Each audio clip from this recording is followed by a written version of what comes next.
Please come to my point. কয়টা কারণ স্ত্রীকে মারা যায়?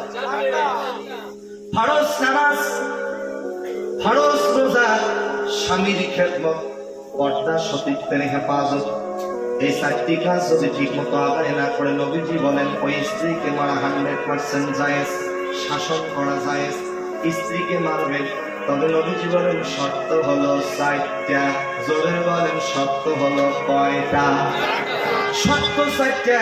শর্ত 4টা কি কি? স্ত্রী 4 জায়গায় মারা যাবে না। কয় জায়গায় মারা যাবে না? 4 জায়গায়। বুকে, পিঠে, মুখে, মাথায়। আবারও বলছি, বুকে, পিঠে, মুখে, মাথায়, অর্থাৎ কোমরের উপরে মারা যাবে না, মারতে হবে কোমরের নিচে। রাসূল বলেন কোমরের নিচে মারবা। কয় হাত লাঠি দিয়ে মারবা? 10 হাত হবে না, 5 হাত হবে না, 2 হাত হবে না, 1 হাত হবে না। নবীজি বলেন আধা হাত। আধা হাত বলতে এই যে আমার দিকে তাকান, নবীজি বলেন একটা মেসওয়াকের সমান লাঠি দিয়া স্ত্রীকে মারা জায়েজ আছে। মেসওয়াকের সমান লাঠিটা কিন্তু এত বড়, আবার এই মেসওয়াকের সমান লাঠিটা ধরতে হবে এইভাবে মুষ্টি বেঁধে।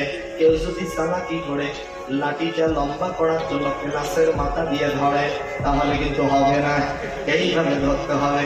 বাঙালি বড় চালাক, এইভাবে মুষ্টি বেঁধে ধরে।